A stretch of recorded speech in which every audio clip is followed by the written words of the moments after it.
Olá pessoal, sejam bem-vindos a mais um episódio do Aposentadoria na Bagagem, podcast que transforma um assunto cheio de regras e burocracias, que é a aposentadoria internacional, em regras simples para que você realmente possa compreender os seus direitos quando estar fora do Brasil. Já temos outros episódios no ar, então se inscreve no nosso canal, curte, compartilha com quem precisa dessas informações, ativa o sininho para você ser informado a cada novo episódio.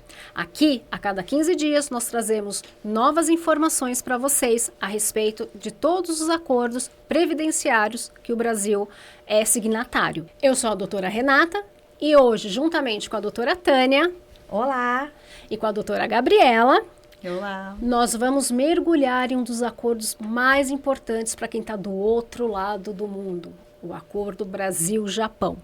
Então, pega o seu café, ou se você estiver no Japão, o seu chá verde, e vamos começar a conversar um pouquinho a respeito desse acordo. Doutora Tânia, doutora Gabriela, sejam muito bem-vindas. Qual é a importância desse acordo Brasil-Japão? É muito interessante, doutora Renata e doutora Gabriela, que o acordo ele vai trazer tranquilidade, segurança, né, e até dignidade da pessoa humana. Por que que a gente fala isso? Por conta da totalização. O que é a totalização? Antes de mais nada, só falar aqui, doutora Gabriela, que são mais de 200 mil pessoas, brasileiros, né, morando no Japão hoje. E o tempo contribuído no Japão pode ser somado ao tempo contribuído no Brasil, para que seja alcançado o requisito mínimo da aposentadoria por idade no Brasil, que é a mulher com 62 anos de idade e o homem com 65 anos de idade, ambos com 15 anos de contribuição, claro que até a data da reforma da Previdência. Pós-reforma da Previdência, o homem precisa ter 20 anos de tempo de contribuição. Doutora Gabriela, quer complementar? Isso mesmo. O Japão hoje, ele é o país que mais tem brasileiros fora da América Latina, então é muito significativo esse número e, né, o acordo é desde 2012, então é muito Exato. importante porque trouxe aí uma segurança jurídica para os brasileiros que estão no Japão ou até mesmo aqueles que foram, estiveram lá, trabalharam e depois vieram viver a sua velhice aqui no Brasil. Perfeito. Mas não adianta a gente conversar só na teoria a respeito desse acordo, né? Verdade. Nada melhor do que a gente trazer a experiência real de quem está lá no Japão. Então agora nós vamos trazer para conversar um pouquinho com a gente, trazer um pequeno depoimento, a Camila Tanaka. Ela está lá no Japão e ela vai contar para a gente da experiência dela. Olá, meu nome é Camila Tanaka. Eu moro aqui no Japão e trabalho em fábrica já fazem 6 anos. Ou seja, faz 6 anos que eu pago o Shakai Hoken. Quando a gente chega aqui no Japão, e até antes de sair, a gente nem faz ideia do que é o Shakai Hoken. Depois que a gente vai descobrindo. Só que, quando a gente chega, o pessoal da fábrica, assim, os amigos, o que eles nos orientam? Você pega esse Shakai Hoken, trabalha, hoje em dia são 5 anos para você poder fazer o resgate. Você vem, trabalha 5 anos, volta para o Brasil, faz o resgate de 80% desse valor, depois você volta para o Japão e faz o resgate dos 20% que faltou. Ou seja, você tem 100% desse dinheiro de volta, né? Então, a gente não tem mais informação além dessa. Só que depois, conversando com a doutora Gabriela, o que ela me explicou, né? E me ensinou que o Shakai Hoken, existe um acordo entre os países que então a gente pode reverter ele para o INSS aí do Brasil, a contribuição para a nossa aposentadoria. E isso daí é incrível, porque quando a gente sai do Brasil, a gente não pensa no que ficou, a gente pensa no que a gente vai viver. E daí a gente deixa de contribuir, a gente deixa de pagar, porque foi o que eu fiz, né? Depois que eu tive a orientação, que eu falei, nossa, isso é riquíssimo, porque quando a gente volta para o Brasil, aí a gente quer se aposentar, a gente fala, passei tanto tempo fora, eu não prestei atenção que eu precisava ter contribuído, que eu precisava ter feito coisas, poxa, eu poderia ter transferido o Shakai Hoken. Então, assim, são informações que para mim são valiosas, porque a gente sai do país, vai para outro e esquece. E daí a gente só toma consciência depois que a gente retorna. Eu agradeço muito a doutora Gabriela por isso, por essa informação, por ter me orientado dessa maneira. E eu acho que muita gente precisa saber disso, precisa ter o conhecimento, porque a gente só cai na realidade na hora que a gente precisa, que na hora que a gente volta para o Brasil, que a gente fala, poxa, nós precisamos, né, da aposentadoria, nós precisamos dessa contribuição. Então, eu agradeço demais, eu acho muito legal esse tipo de informação que vocês estão passando para a gente que mora fora do Brasil e não tem ideia de que isso existe, né? Muito obrigada. Bem, vocês perceberam, né, que esse relato mostra exatamente a realidade de muitos brasileiros no Japão. A dúvida sobre se mantém a contribuição no Brasil, se não mantém, como que funciona o Shakai Hoken, quais as vantagens de voltar a contribuir no Brasil. Então, agora, vamos tirar essas dúvidas da Camila? Vamos lá. Doutora Tânia, doutora Gabriela, o que vocês podem falar um pouquinho a respeito da totalização? Né? Eu acho que é bom a gente sempre reforçar essa questão da totalização, é sempre bom a gente também conversar a respeito de manter a qualidade de segurado também aqui no Brasil com as contribuições. Olha só que importante, doutora Renata, como eu falei logo no início, né, doutora Gabriela, sobre a totalização. O que é realmente a totalização? Porque é como a doutora Renata falou, só teoria, né? Vamos falar aqui da prática. Totalização é a soma, é o tempo contribuído lá no Japão com o tempo contribuído aqui no Brasil. E aí, então, alcança-se o requisito mínimo para uma aposentadoria por idade. 62 anos para a mulher e 65 anos para o homem. Doutora Gabriela, desculpa, doutora Renata, fala um pouquinho sobre a qualidade de segurado, que é muito importante para outros benefícios, né? Quais são os benefícios que traz o Acordo Brasil e Japão? Então, no Acordo Brasil-Japão, tá a aposentadoria por idade, a aposentadoria por invalidez e a pensão por morte. Então, o brasileiro que está lá no Japão, ele vai ter direito a esses benefícios caso ele esteja contribuindo e pagando os impostos lá no Japão. Porém, por exemplo, o auxílio-doença é um benefício que não está dentro do acordo. Então, por isso a importância dele continuar pagando na qualidade de facultativo aqui no Brasil, para que se aconteça algum acidente, né, ele venha a sofrer aí alguma doença, ele fique assegurado pelo INSS e possa receber esse benefício aqui no Brasil, mesmo estando lá no Japão. Exatamente.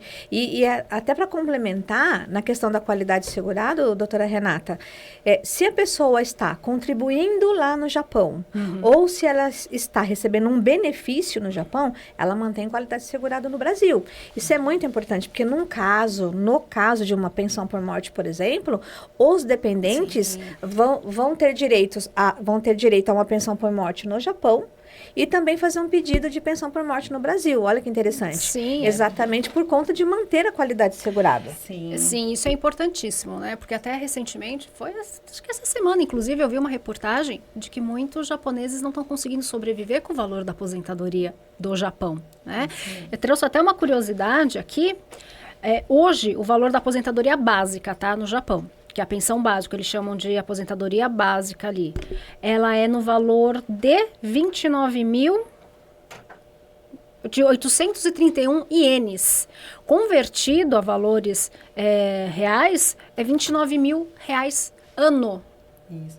E outro detalhe também é que a aposentadoria no Japão, eles recebem a cada 2 meses. Né? Então, olha que interessante, né? Então dá um valor aí aproximadamente, acho que de uns R$2.000 a cada 2 meses. Que então imagina, se você puder ter aí, manter. Quase impossível de se manter no Japão. Imagina se você puder ter então, né? Você puder ter 2 aposentadorias, uma no Japão e uma no Brasil. Sim, isso. Né? Ajuda bastante. E um outro ponto também interessante é que o Acordo Brasil-Japão, ele não prevê uma contribuição mínima de tempo de contribuição. Então, você trabalhando no Japão e trabalhando no Brasil, você já consegue fazer essa totalização. Ah, sim. Utilizar o acordo, né? Sabe o que eu queria fazer com vocês? Vamos fazer tipo um bate-bola? Vamos. Tá? Eu pergunto e vocês me respondem. Perfeito. Vamos lá, então. Vamos lá.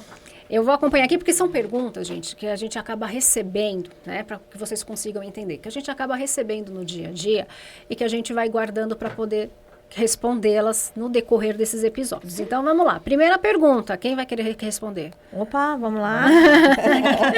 Quem se habilita? Preciso ter contribuído um mínimo de tempo em cada país? Não precisa ter o mínimo. Para você utilizar o acordo, você tem que ter contribuições lá no Japão e contribuições no Brasil. O que você precisa do mínimo aí? Atingir o requisito mínimo para o acesso à aposentadoria. Exatamente. Que são 15 anos de contribuição, 65 anos de idade o homem e 62 anos de idade a mulher. Isso. Perfeito. Mas no Japão, são 65 anos, tanto para a mulher como para o homem. Interessante. Tem o tempo mínimo de 10 anos, porém só vai receber o integral se eles pagarem 40 anos. Olha que interessante, né? Se eu parar de contribuir no Japão e voltar para o Brasil, por exemplo, eu perco tudo? Então, aí é um ponto bem polêmico até, porque quando o brasileiro sai, ou o estrangeiro sai do Japão, ele tem a possibilidade de fazer um saque do Sakai Hoken, que é a previdência para os segurados obrigatórios, né, que estão trabalhando lá nas fábricas, geralmente. Então, eles saem do Japão e fazem esse saque. Quando eles fazem o saque do Sakai Hoken, esse tempo não pode ser usado para totalização. Aí Zero não tempo. pode ser usado no acordo. Para poder integralizar o acordo, não pode ter feito esse saque. E olha que interessante, só para complementar também aqui, nós já recebemos na nossa comunidade exatamente essa pergunta. Ou seja, a pessoa que estava no Japão, voltou para o Brasil, sacou e não sabia que não podia mais utilizar esse tempo. Queria utilizar esse tempo. Né? Então, se sacou esse valor lá da aposentadoria, da Previdência Social do Japão, não pode utilizar esse tempo como totalização. Existe algum benefício que o acordo previdenciário Brasil-Japão não cobre, que o brasileiro precisa ficar atento? Olha, no acordo, doutora Gabriela, nós temos 3 benefícios, né? Aposentadoria por idade, a aposentadoria por invalidez, que é a aposentadoria definitiva. Benefício por incapacidade permanente. Exatamente, atualmente. é um nome novo para a gente decorar, né? Mas é a antiga aposentadoria por invalidez e a pensão por morte. Fora disso, no acordo não tem como utilizar, mas existe aí uma saída. Qual que é, doutora Gabriela? Continuar pagando como facultativo no Brasil, e aí desde que você precise utilizar o INSS, se você estiver contribuindo na qualidade de facultativo, será totalmente possível requerer outros benefícios que não estão no acordo, como, por exemplo, o auxílio por incapacidade Definitiva, permanente, permanente, temporário, né, que seria o auxílio doença, né? E também o salário maternidade, que é um outro benefício que no Japão também não tem o auxílio maternidade. Exato. E aí, pagando como facultativo, ele pode fazer a solicitação via aqui ao nosso INSS. Agora, uma coisa interessante também é que não pode ter, para usar o acordo, né? Usar o acordo. Isso é muito bom falar. Não pode ter a contribuição concomitante com as contribuições do Japão, né? Então, assim, se a pessoa morou aqui no Brasil, 5 anos, contribuiu aqui no Brasil, né? Tá morando lá no Japão, para usar a totalização, não pode ter contribuição concomitante. Exatamente, no mesmo tempo, para utilizar o acordo. Agora, para pedir um benefício aqui no Brasil, uma aposentadoria aqui no Brasil, contribuindo como facultativo no Brasil, que não vai utilizar o acordo, não tem problema. Exato. E aí, a possibilidade de ter 2 aposentadorias. Exatamente. Posso receber aposentadoria japonesa morando no Brasil? Pode fazer a transferência da aposentadoria do Japão para o Brasil e pode fazer a transferência também dessa aposentadoria do Brasil para o Japão, bastando ali preencher um formulário específico, que é do acordo Brasil e Japão, contendo ali as informações bancárias, que pode sim fazer a transferência. Exatamente. Uma pergunta que eu acho que vocês já responderam, tá? Mas vamos fazer. E se eu estiver vinculado ao sistema previdenciário do país estrangeiro, eu posso pagar o INSS? Pode, exatamente. No caso que a gente está falando aqui, na categoria de segurado facultativo. Perfeito. Também pergunta daquelas que são top 10. Como que eu vou pagar o INSS morando fora? Vocês já falaram que é na condição de contribuinte facultativo. Mas como que ele faz isso? Aonde ele pega essa guia? Como que funciona isso para quem está fora? É da mesma forma do brasileiro? Carnezinho, né? Pode fazer o carnê, né, O doutora carnê. Gabriela? Ou até mesmo pelo site da Receita Federal, você consegue lá emitir a guia. Ou hoje mesmo pelo aplicativo do gov.br, você acessa a sua conta no aplicativo do Meu INSS e pede lá para gerar a guia e coloca na opção de facultativo. Porque o brasileiro que está fora do Brasil, ele tem a obrigação de recolher como facultativo para que essa contribuição seja válida e ele consiga fazer o aproveitamento dela depois no momento da aposentadoria. E qual o valor a ser contribuído? Olha só, né? Se for para utilizar o acordo, 11% do salário mínimo, porque é aposentadoria por idade. Não adianta pagar ali 20% de salário mínimo, porque vai ter aposentadoria por idade somente Exatamente. utilizando o acordo. Agora, sem utilizar o acordo, se for para uma aposentadoria não utilizando aí o acordo, pode pagar 20%, até do teto, se quiser, Até né? do Do teto, teto, exato. que hoje é 8.157, salvo engano, né? Exatamente. Mas se for para utilizar o acordo, 11% do salário mínimo. Então, aqui a gente sempre entra na questão, planejar. Eu preciso Planejamento. ver, então, é muito importante, então, verificar o que você já tem ali, que eu chamo, né, de patrimônio previdenciário, Sim. somente para quem foi embora, né, verificar esse patrimônio, porque se é uma pessoa que sempre contribuiu no teto, por exemplo, talvez manter essas contribuições no teto seja interessante para ela. Sim, exatamente. Né? muito Imagina bem. para um japonês ter 8 mil não, é muito difícil hoje você ter 8 mil reais de aposentadoria, mas vamos colocar ali uns 5, 6 mil reais de aposentadoria, seria interessante, não seria? Muito, ajuda. Até mesmo porque se fizermos a conversão da moeda, para eles não é nada. É, exatamente. Agora, deixa eu falar uma coisa muito importante também, que não entrou aqui que não perguntaram aqui, né, pra gente quando mandaram as perguntas, quando que a totalização é vantajosa? É vantajosa quando a pessoa já está ali perto dos 65 anos de idade, tem ali 5 anos de contribuições no Brasil, tem contribuições no Japão. Vale, nesse caso, fazer a totalização, trazer 5 anos, trazer 10 anos lá do Japão, para somar com os 5 anos aqui do Brasil, fazer os 15 anos e se aposentar. O que isso vai implicar? Doutora Renata, pode falar para a gente da questão do prorata, para que eles entendam? Vamos lá.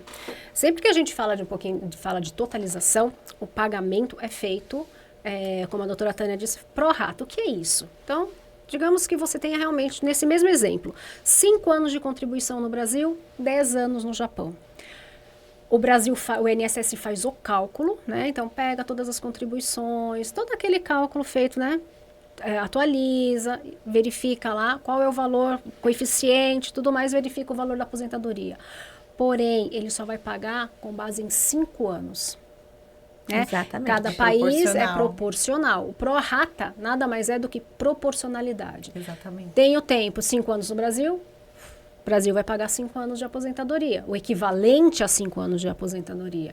Tenho 10, o Brasil vai pagar o equivalente a 10. Por isso que a gente sempre volta na questão do Planejamento previdenciário. Exatamente. É um planejamento de vida, né? É um De planejamento não tem como não fazer atualmente. E que as pessoas, infelizmente, só deixam para pensar nisso quando está próximo de se aposentar. Da aposentadoria, exatamente. Né? Eu até tive um cliente que ele tinha apenas 6 anos de contribuição no Brasil, né? Só que é um jovem. Então, o que compensou para ele? Compensou ele continuar contribuindo como facultativo aqui no Brasil, porque no futuro ele vai ter 2 aposentadorias. Com valor integral, né? Talvez. Então, exatamente.